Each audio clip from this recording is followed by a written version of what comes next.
मैं सुमैया राना। असल में आप लोगों से मैं बहुत माजरत चाहती हूँ कि आज के इस प्रोग्राम में बहुत सारी ऐसी हैं जो टेक्निकल फॉल्ट्स आ रही हैं जिनको इंशाल्लाह हम लोग जल्द ही दुरुस्त कर लेंगे। ये पोइट्री वर्ल्ड की नया प्रोग्राम जिसका नाम मुख्तलिफ अंदाज है, उसमें आप सबका मैं खैर मकदम करती हूँ। आज इत्तेफाक से हमारे इस प्रोग्राम की शुरुआत होनी थी जिसके यूँ कह लें कि सर्वा तारीफ़ नियाज़ी साहब हैं और उन्हीं के हवाले से ये प्रोग्राम शुरू किया गया है। मैं उनको मुबारकबाद देती हूँ बहुत बहुत। और दूसरी बात ये कि आज इस प्रोग्राम में हमारे साथ जनाब अंदाज़ अमरोवी साहब को होना था, लेकिन ये हमारी बदकिस्मती है कि किसी यही टेक्निकल फॉल्ट्स की वजह से वो हमारे साथ नहीं आ पाए। आज मुझको उनके साथ रहना था, आप लोगों से रूबरू कराना था, तमाम पहलुओं पर बात करनी थी, लेकिन इत्तफाक ऐसा कि ऐसा नहीं हो पाया। लेकिन इंशाल्लाह कल इस प्रोग्राम में इसी वक्त 10 बजे आपके साथ डॉक्टर नासिर अमरोवी साहब होंगे। बेहतरीन शख्सियत के मालिक हैं और इंशाल्लाह हम लोग उनसे खूब ढेर सारी बातें करेंगे। आज मैं आपके सामने हूँ क्योंकि मैं इस प्रोग्राम में होस्ट करने वाली थी, लेकिन इत्तेफाक ऐसा है कि अंदाज़ अमरोवी साहब हमारे बीच इस वक्त नहीं कनेक्ट हो पा रहे हैं, इसलिए आप लोग मुझसे काम चलाइए। मेरी गुफ्तगू से ही आज का प्रोग्राम चलता है।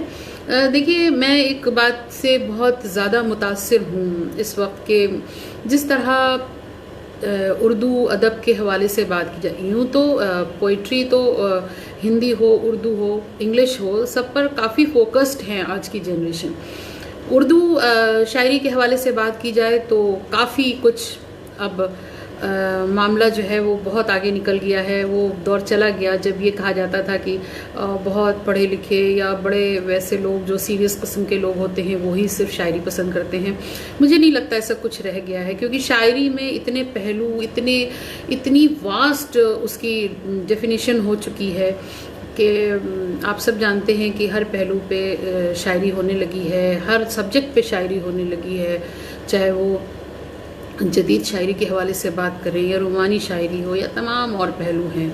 तो मुझे जब मैं इस टॉपिक पे बात करती हूँ तो मुझको अपने पापा का एक शेर बहुत मुतासिर करता है। हालांकि वो तो यूं ही उन्होंने कह दिया था बातों बातों में, लेकिन मुझे लगता है कि इस किस्म की शायरी का भी बहुत बड़ा हाथ है आज की जनरेशन को अट्रैक्ट करने में। पापा का एक शेर है, उन्होंने ऐसे ही बैठे बैठे हम लोगों से कहा कि अब फासलों की कोई कीमत नहीं रही, अब फासलों की कोई कीमत नहीं रही, दुनिया सिमट के छोटे से एक सिम में आ गई। अब कितना खूबसूरत मुझे लगा उस वक्त की सच बात है कि अब फासलों की वाकई कोई कीमत नहीं रह गई और दूरी अब दूरी नहीं लगती है। अब आपसे हम इतनी दूर बैठे हैं और तमाम लोग जो हैं, आप सब कोई कहीं होगा कोई कहीं होगा, लेकिन हम सब आप लोग मिल करके यहाँ पर आमने सामने बात कर सकते हैं। तो बहरहाल ये टेक्नोलॉजी का एक बहुत बड़ा फ़ायदा है हम सब के साथ। तो अगर आज की इस वक्त मैं बात करूं, मैं उस वक्त शुक्रिया बहुत बहुत अंदाज़ अमरोवी साहब, आप मेरी तारीफ़ कर रहे हैं, मैं आपका तहे दिल से शुक्रिया अदा करती हूं। मैं बहुत मतलब अदना सी हूं, बहुत बस सिर्फ कोशिश ही कर रही हूं बहरहाल, लेकिन आप लोगों की दुआएं रही तो मैं और भी कुछ कह सकूंगी आगे चल करके। और आदर्श दुबे साहब कह रहे हैं कि मुनव्वर राना साहब कैसे हैं, शेर कैसे? पापा अल्हम्दुलिल्लाह बिल्कुल ठीक हैं और जी मैं उनके शेर ज़रूर सुनाऊंगी यहाँ पर। और बाकी ये कि बहुत अच्छी शुरुआत है और एक अलग अंदाज का प्रोग्राम होगा। हम सब बैठ करके उनके शायरों के जो भी शोरा होंगे उनके उस पहलू को भी जानेंगे जो हम देखते हैं, सुनते हैं, और उन पहलुओं के बारे में भी बातचीत करेंगे उनसे जिनसे हम लोग या दुनिया वाकिफ़ नहीं है। तो ये कुछ अच्छा रहेगा और बहुत सारी चीज़ें हमें सीखने को मिलेंगी, क्योंकि ये सीखने के लिए कोई वक्त नहीं होता है, जब चाहें हम तब सीख सकते हैं। तो मैं आज इस वक्त क्योंकि मैं यहाँ पर बैठी हुई हूँ तो मैं 2-4 शेर मैं आपके सामने हाजिर कर देती हूँ पापा के कि सहरा पे बुरा वक्त मेरे यार पड़ा है, सहरा पे बुरा वक्त मेरे यार पड़ा है, दीवाना कई रोज़ से बीमार पड़ा है, सब रौनक़े महफिल थी उसी पगले के दम से, उजड़ा हुआ दीवाने का दरबार पड़ा है। ये शेर पढ़ते हुए मुझे अच्छा नहीं लगता है, लेकिन मुझे पापा बहुत पसंद करते हैं इसको। जिन दिनों वो मुशायरों में हॉस्पिटल में एडमिट थे और मुशायरों में नहीं जा पा रहे थे, तो उस वक्त में उन्होंने ये अशार लिखे थे और काफ़ी मतलब आप समझ सकते होंगे कि उनकी कैफियत क्या रही होगी इन अशार को लिखते वक्त। लेकिन यह है कि अल्हम्दुलिल्लाह पापा बिल्कुल ठीक है। मैं कुछ चीज़ें जो आज मैंने सोचा था कि मैं जनाब अंदाज़ अमरोवी साहब से उन चीज़ों के सवाल करूँगी, लेकिन मैं सोचती हूँ कि मुझे लगता है कि मैं उन पर मैं यहाँ पर बात करूँ आकर के कि किस तरह से जो नए शायर सामने आ रहे हैं हिंदुस्तान पाकिस्तान तमाम जगहों में, जिस तरह की शायरी देखने को मिल रही है, सुनने को मिल रही है। वाकई ये एक बहुत अच्छा कहना चाहिए कि बड़ा ही मतलब सुलझा हुआ और बहुत ही बेहतरीन एक तरीक़ा है अदब के साथ जुड़े रहने का, कि क्योंकि जितने भी पहले के जो भी शायर बड़े बड़े शायर हुए हैं, बड़े बड़े दानिश्वर हुए हैं, उनकी शायरी में तमाम रूमानी मामलात होते थे। जैसा आप सब जानते हैं कि किस तरह की शायरी होती थी, जुल्फ़ों के पेचो महबूब की जुल्फ़ों के पेचो खम पे ही बात हुआ करती थी ज़्यादातर, और निगाहें झुकाना और निगाहें उठाना वगैरह वगैरह। बहरहाल बेहतरीन शायरी हुई है उस पर भी। लेकिन जिस तरीके से माहौल बदला, और ख़ास कर इस वक्त अगर हम अपने मुल्क में बात करें तो जिस तरीके से ये इनकलाब की चिंगारियां जाग चुकी हैं और इनकलाबी शायरी का दौर आ चुका है, मुझे बहुत मुतासिर करता है, बहुत ज़्यादा। मैं जब छोटी थी, उस वक्त में मुझे बहुत ज़्यादा शऊर तो नहीं था, लेकिन मैं इस शेर को अक्सर पापा जो हैं वो अकबर इलाहाबादी साहब का शेर के खींचो न कमानों को न तलवार निकालो, खींचो न कमानों को न तलवार निकालो, जब तोप मुकाबिल हो तो अखबार निकालो। मैं सुनती थी तो मुझे लगता था इसका मतलब क्या हो सकता है, लेकिन जब मैंने जर्नलिज़्म की दुनिया में कदम रखा, जब मैंने तमाम अखबारात में काम किया, उस वक्त मुझे लगा कि वाकई तोप का मुकाबला जो है वो अखबार कहीं अच्छे तरीके से कर सकता है। हालांकि अब उसकी डेफिनेशन उसकी भी चेंज हो गई है और इंशाल्लाह हालात फिर अच्छे होंगे। और दूसरी बात यह है कि मैं दो बातों से बहुत गमज़दा हूँ। मैं बहुत डिप्रेस्ड रहती हूँ और बहुत डिसअपॉइंट रहती हूँ। आप सब इस बात को अच्छी तरह जानते हैं कि मैं किस माहौल में पली बड़ी हूँ, वहाँ पर क्या अदब का मामला है, आज की तारीख़ में भी क्या मामला है। और आज की तारीख़ के मामले की मैं ये बात बता दूँ कि मैं तमाम गज़लें कह चुकी हूँ अल्हम्दुलिल्लाह। कुछ नज़में हैं, कुछ अशार हैं, लेकिन मैंने आज तक एक भी शेर के एक भी लाइन पर अपने वालिद मोहतरम से बिल्कुल भी मदद नहीं ली, ना मैंने उनसे कोई इस्लाह वगैरह करी।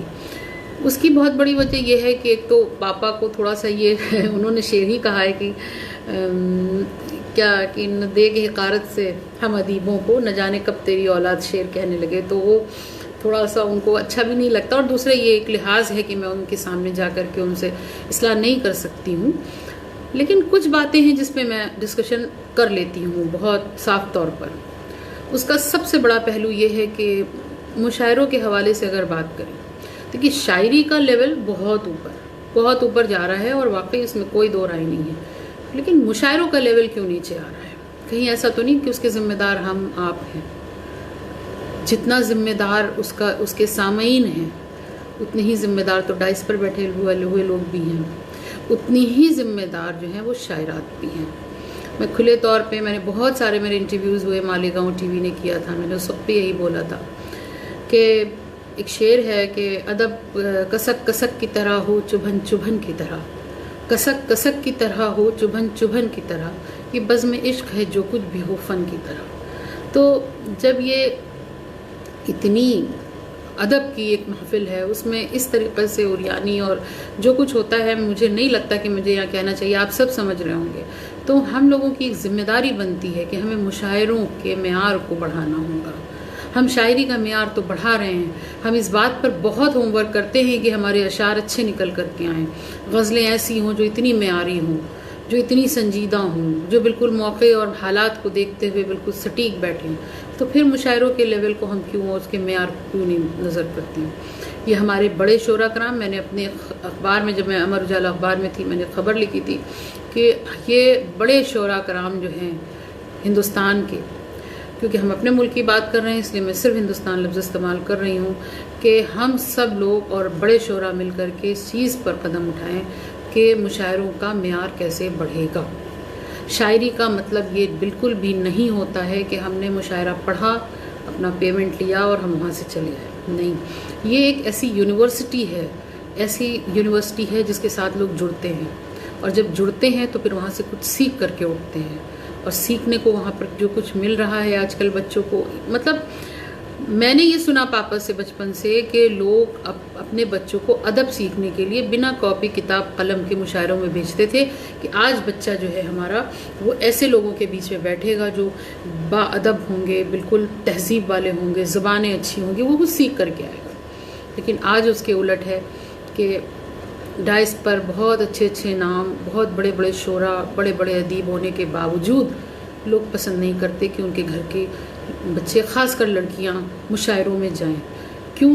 क्योंकि मुशायरों का जो पूरा एक माहौल है वो थोड़ा सा अजीब व गरीब हो गया है। तो बहरहाल ये मैं बहुत ये गुफ्तगू करना नहीं चाह रही थी, लेकिन मैं बहुत प्रैक्टिकल हूँ। मुझे लगता है कि जो चीज़ें ख़राब हैं उनको वक्त रहते सही कर लिया जाए। इसलिए इंशाअल्लाह हमारी और आपकी, हम सब लोगों की ये पूरी कोशिश रहेगी कि हम इसको किस तरीक़े से इसके मेयार को और बढ़ा सकते हैं मज़ीद, और अच्छी शायरी करें, अच्छे लोगों को लाएं। बल्कि वो लोग जो लोग अच्छे कह लेते हैं अच्छा, लेकिन शायद उन्हें किसी वजह से मौका नहीं मिल पा रहा है। बहुत से लोग ऐसे हैं जो अच्छे परफॉर्मर नहीं हैं, अच्छे राइटर्स तो हैं but they are not performers. तो हम उनके साथ कुछ उनकी एक तरह से काउंसलिंग करें कि वो कैसे आकर के अपने अशार खुद कह सकते हैं। बहुत सारे लोग ऐसे हैं जो बहुत अच्छा कह लेते हैं, लेकिन वो या तो माली हालत की वजह से, या फिर अच्छा परफॉर्म नहीं कर पाने की वजह से, या पब्लिक को नहीं फेस कर पाने की वजह से दूसरों के हाथों अपने, आप समझ रहे होंगे। तो मैं बस ये चाहती हूँ कि इस तरह से हम सब मिल कर के, हमने उर्दू को, बार बार मैं ये कहती हूँ कि हम खुश होते हैं कि हम उर्दू वाले हैं, हम उर्दू अदब वाले हैं, लेकिन उर्दू अदब ने तो हमें बहुत इज़्ज़तें दी, बहुत कुछ दिया। हमने उर्दू अदब को क्या दिया? आज हम लोग बैठ कर के ये बातें करते हैं कि फ़लाँ की उर्दू बहुत अच्छी है, फ़लाँ की उर्दू की राइटिंग बहुत अच्छी। मैं कहीं बाहर गई हूँ, लोगों ने हमारी गुफ्तगू अंदाज़ देख कर के पूछा कि आप लखनऊ से हैं, क्या आपकी उर्दू अच्छी है या आपका बात करने का तरीक़ा अच्छा है? हम बहुत खुश हुए। लेकिन मेरे एक दिन अपने आप ख्याल आया कि हमको उर्दू ने इतनी इज़्ज़तें दी, लेकिन हमने उर्दू को क्या दिया? तो ये आपको भी सोचना है, ये हमें भी सोचना है। हम सब को मिल कर के एक ऐसा मेयार तैयार करना है मुशायरों के हवाले से। देखिए, मुझे लगता है कि जो नशिस्त होती हैं उनकी तादाद बढ़ानी चाहिए, और उर्दू अदब की जो नशिस्त होती हैं शायर वहीं से निकलते हैं। आप समझ रहे होंगे कि जिस तरह से और चीज़ों में, देखिए जैसे मैंने सुना है कि जर्नलिज्म में पहले कोई कंपटीशन नहीं होता था, पत्रकारिता के लिए कोई डिग्री ज़रूरी नहीं होती थी, लोग आते थे, ज्वाइन कर लेते थे, लिखने का तरीका अच्छा होता था, थोड़ा बहुत ये देखा जाता था खबर। लेकिन आज क्या है, पत्रकारिता का बाकायदा पूरा कोर्स है, सब कुछ है। क्यों नहीं हम लोग कुछ ऐसा करते हैं कि उर्दू अदब, शायरी हमारे लिए, हम उसके लिए ये कर सकते हैं कि उसको एक मेयार बख्शें। जो कुछ भी टूट फूट गया उसकी मरम्मत करें। हो सकता है मरम्मत के बाद वो और ज़्यादा अच्छे से निखर करके आए। हर मैंने देखा सेमिनार्स में, मैं उर्दू एकेडमी गई हूँ कई बार प्रोग्राम्स में, वहाँ पे बातें सब लोग यही करते हैं कि उर्दू को कैसे, उर्दू अखबारात मंगाइए, पढ़िए, उर्दू की हालत बहुत ख़राब हो रही, उर्दू ये उर्दू वो, लेकिन उर्दू के लिए कुछ करना नहीं चाहते। मुझे जो लगता है, मैं आपके सामने आज एक बात रखती हूँ कि क्यों ना ऐसा हो कि एक ऐसा इदारा बने खालिस गज़लों के लिए, जहाँ पे तरई नशिस्तें वगैरह कायम की जाएं और वहाँ से शायर और शायरात निकलें। तो हो सकता है कि वो परफॉर्म ना करके अपनी कही हुई गज़लें सुनाएंगे, और जब कही हुई गज़लें सुनाएंगे तो वो बॉडी लैंग्वेज बिल्कुल अलग होगी। तो बहरहाल बहुत लोगों को मेरी ये बात अच्छी नहीं लग रही होगी, मुझे मालूम है। मैं उन लोगों से बिल्कुल माज़रत चाहती हूँ, लेकिन मैं क्या करूँ। पापा का शेर है कि मैं एक दिन बेख्याली में कहीं सच बोल बैठा था, मैं एक दिन बेख्याली में कहीं सच बोल बैठा था, मैं कोशिश कर चुका हूँ कि कड़वाहट नहीं जाती। तो बहरहाल ये कड़वाहटें हैं, लेकिन ये अपनों से नहीं कही जाएंगी तो किससे कही जाएंगी। हम आपसे ही अपने दिल का हाल कह सकते हैं। और क्योंकि ये कोशिश अकेले सुमैया राना नहीं कर सकती, कोई अकेले नहीं कर सकता। ये कोशिश हम सब मिल कर के करेंगे तो इंशाल्लाह इसका ज़रूर असर सामने आएगा और आने वाली पीढ़ियां वाकई इस बात को लेकर के खुश होंगी और फ़ख्र महसूस करेंगी कि नहीं, किस तरह हमी गिरती हुई दीवार को थामे रहे, वरना हमी गिरती हुई दीवार को थामे रहे, वरना सलीक़े से बुज़ुर्गों की निशानी कौन रखता है। तो ये जो हमारे बुज़ुर्गों की और दानिशमंदों की जो निशानी है, जो ज़बान है हमारी उर्दू, हम उसको किस तरीक़े से थाम सकते हैं, उसको किस तरीक़े से बचा सकते हैं, प्रिजर्व कर सकते हैं, ये हमारी आपकी सबकी ज़िम्मेदारी है। इंशाअल्लाह ताला हम सब लोग मिलकर के कोशिश करेंगे तो ज़रूर कोई ना कोई रिज़ल्ट सामने आएंगे। और क्योंकि अभी कोई साहब थे, मैं नाम थोड़ा सा भूल रही हूँ, तो उन्होंने एक पेशकश रखी थी कि मैं पापा की कोई गज़ल सुनाऊँ, तो मुझे उनकी गज़ल बहुत पसंद है। तमाम हैं, आप लोग सब जानते हैं, लेकिन मुझे एक बहुत पसंद है। मैं बचपन से उसको तरन्नुम में पढ़ती आई हूँ, मैंने तरन्नुम उसको अपना दिया है, सारे उसके अशार पापा के हैं। तो मैं अगर आप लोगों की इजाज़त हो तो मैं वो गज़ल आपके सामने पढ़ना चाहूँगी। तो आप इजाज़त दे दीजिए मुझे।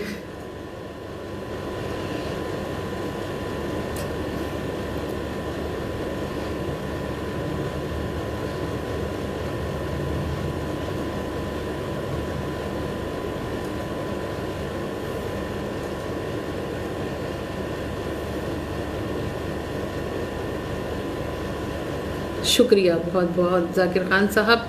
अब मैं आपके सामने गज़ल पापा की रखती हूँ। वो कहाँ रहता है कोई तो निशानी आए, वो कहाँ रहता है कोई तो निशानी आए, उसका पैगाम हवाओं की ज़बानी आए, उसका पैगाम हवाओं की ज़बानी आए। अपनी आँखों को उदासी से बचाना उस दम, अपनी आँखों को उदासी से बचाना उस दम, जब कोई बात तुम्हें याद पुरानी आए, जब कोई बात तुम्हें याद पुरानी आए। और शेर देखिएगा, आपकी समातों के हवाले है, बहुत खूबसूरत शेर है कि मेरे नज़दीक चली आती हैं यूं ही खुशियाँ, मेरे नज़दीक चली आती हैं यूं ही खुशियाँ, जैसे मजदूर के घर में कोई रानी आए, जैसे मजदूर के घर में कोई रानी आए। बहुत बहुत शुक्रिया, आप लोगों ने गज़ल सुनी। और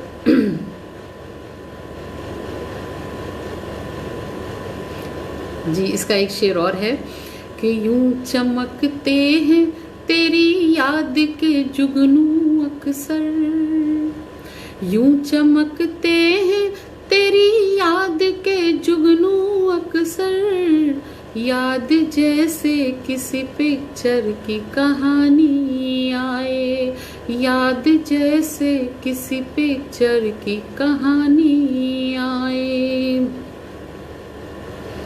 और सबसे उम्दा और आखिरी शेर आप सबके हवाले करती हूँ। ज़ब्त के बाद भी आँखों से यूं आंसू छलके, ज़ब्त के बाद भी आँखों से यूं आंसू छलके, जैसे छत काट के बरसात का पानी आए, जैसे छत काट के बरसात का पानी आए। वो कहाँ रहता है कोई तो निशानी आए। बहुत बहुत शुक्रिया।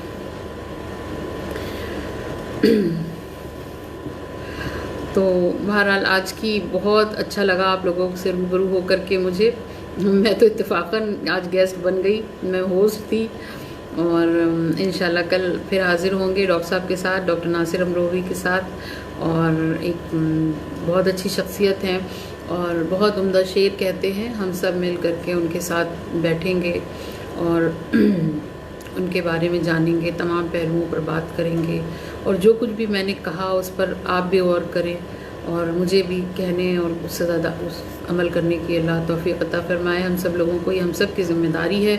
हम लोग मजमूई तौर पे जब तक नहीं इसको इज्तिमाई तौर पर नहीं अमल में लाएंगे तब तक कुछ भी होने वाला नहीं है। तो इसलिए हम और आप सब मिल कर के आज तहैया करें कि हम सब उर्दू के लिए कुछ ना कुछ अपना ताउन करेंगे कि ये ज़बान हमें जो है आगे चल कर के हमारे जिस तरह से हम लोग सुरखरू होते आए हैं इस ज़बान को लेकर के, उस तरह हमारी आने वाली नस्लें, हमारी आने वाली पीढ़ियाँ सुरखरू होती रहें और इस ज़बान का जो है वो मेयार मज़ीद बढ़े।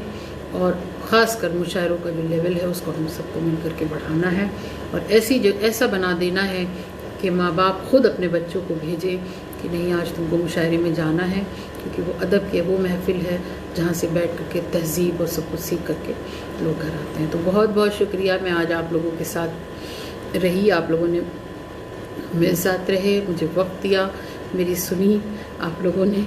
तो आप सब लोगों का मैं फिर से तहे दिल से शुक्रिया अदा करती हूँ और दुआओं की दरख्वास्त है। फिर इंशाल्लाह कल 10 बजे मुलाकात होगी एक नए मेहमान के साथ द पोइट्री वर्ल्ड की जानिब से मुख्तलिफ़ अंदाज में। बहुत बहुत शुक्रिया, आदाब।